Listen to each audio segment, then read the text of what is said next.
sa ating utang sari episode at sa video nga na ito ay pag-usapan natin itong fast loan, fast cash loan under daw ng Manzet and Friends Lending Corporations.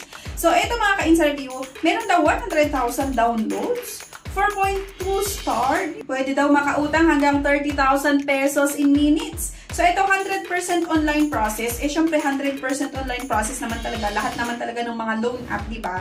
Ay, download lang sa Google Play Store, tapos mag-a-apply, tapos approve, di ba? Trusted loans? Totoo ba? Trusted loan? Bago ko na naman utangan ito, mga ka-interview. Ay, ito, nagpasaul tayo ng mga hinaing ng ibang umutang dito. At sabi nga ng isa, this app has hidden fees, high interest, even you pay your loan or reloan again. Some idiots harassing you on text or call. Good to block them, saying that they use you because you didn't pay your loan and past due. Don't be triggered, just pay the loan and do not loan again in this app. Not recommended. I will pay my loan even it accumulated some penalties. They only give you 7 days to pay on short time. Not recommended. Supposedly 0 stars. So ito, I've already deleted this app. Harassing even after full payment. I regret even using this loan app. Even after I fully paid my loan, they continue to harass me by sending threatening messages from multiple random numbers. They threatened to post my name and photo online and even said they would contact my references and local barangay just to shame me. This is a clear violation of privacy and shows how unprofessional and abusive their collection practices.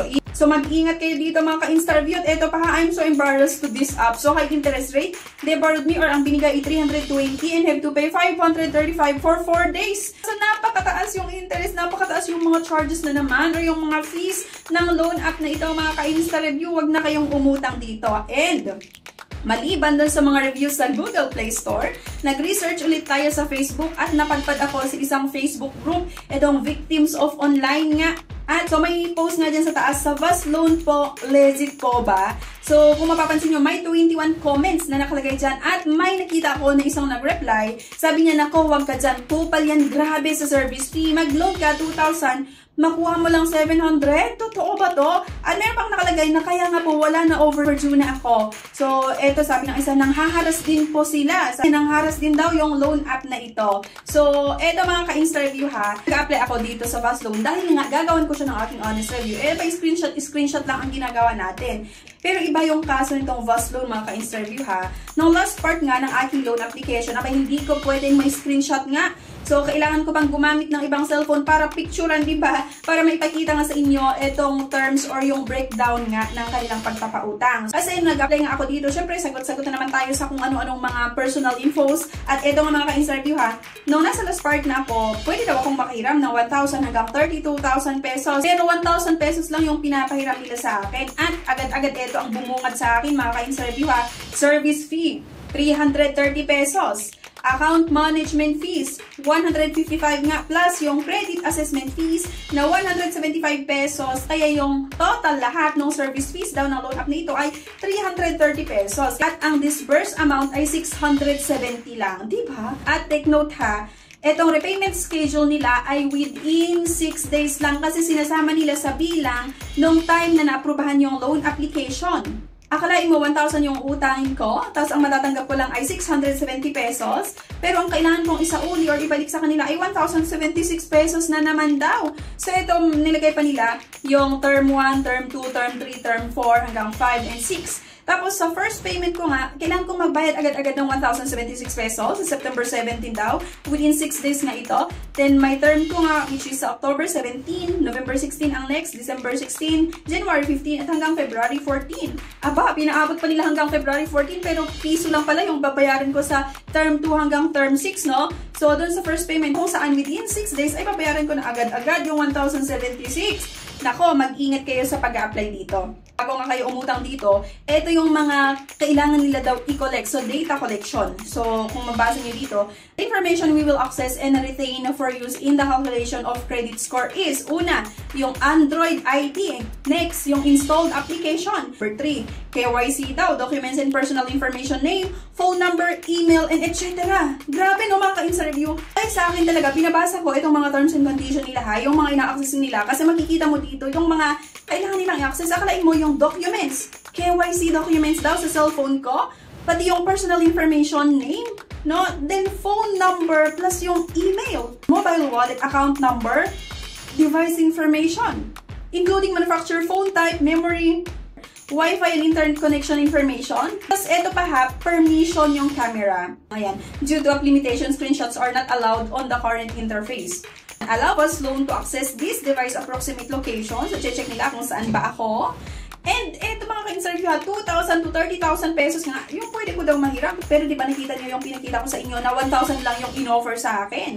Pero dito, 2,000 to 30,000 daw yung pwede kong mautang, 120 days long terms. Ito yung ginagawa talaga ng iba't ibang mga loan apps ha, na ang pambungad nila ay kesyo makakautang ka ng malaking amount, kesyo mahaba yung payment terms, mababa lang yung mga fees. Pero pag nasa last part ka nga ng inyong loan application, doon mo talaga makikita yung iba't ibang mga charges nila, yung breakdown nila, iba't ibang mga fees, at napaka-short term lang. So, akalain mo yun, apply na naman ako mga ka-interview. So, ayan, as usual, yung mga personal information, yung mga kailangan sagutan dito. Emergency contacts, syempre hindi nawawala yan. Number 1 yan. Nga din itong pag-upload ng isang valid government ID.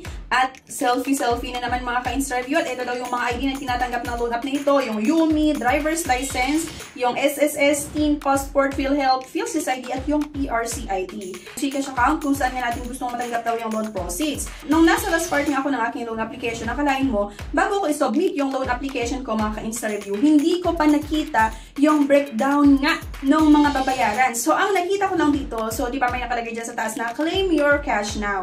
Loan amount nga 2,000 to 30,000 pesos, long terms 150 days daw, interest 0.5%, repayment amount 2,010 to 30,150, withdrawal via Gcash.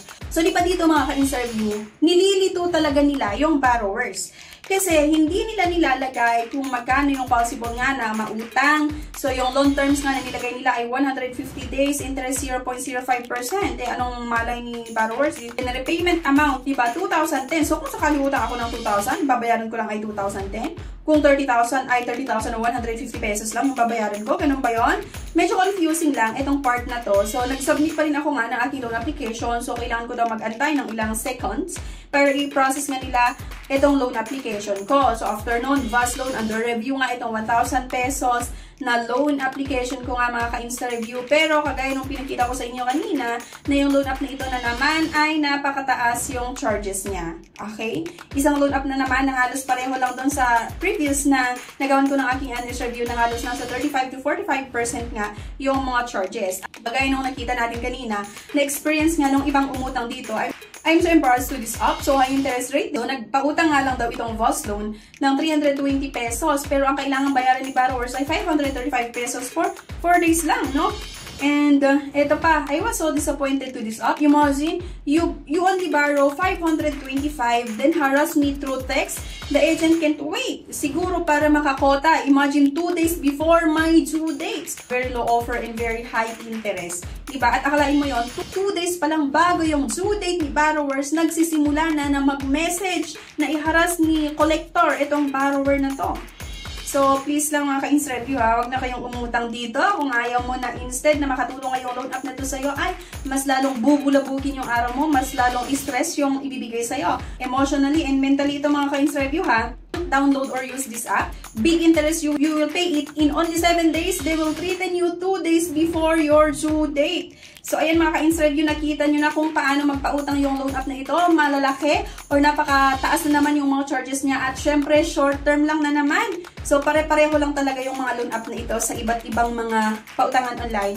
Pero, yun nga mga ka-insta-review, nasa sa inyo pa rin talaga yung desisyon kung utangan nyo pa rin ba ito or hindi. Pero kung ako yung tanongin nyo, please lang huwag na kayong umutang dito. At kung sakaling nakautang ka dito, pero wala ka talagang pambayad, kung hindi ka naman nila naharas, siguro subukan na lang natin na mag-ipon talaga para mabayaran man lang natin yung principal no or kung magkano lang yung natanggap nyo, okay? And kahit disregard nyo na lang yung mga matataas na charges nila kung talagang wala tayong pambayad no, para at least mag-isauli mo man lang yung principal. Kasi syempre, yung utang pa rin ay utang, kailangan natin bayaran yan, responsibilidad pa rin natin.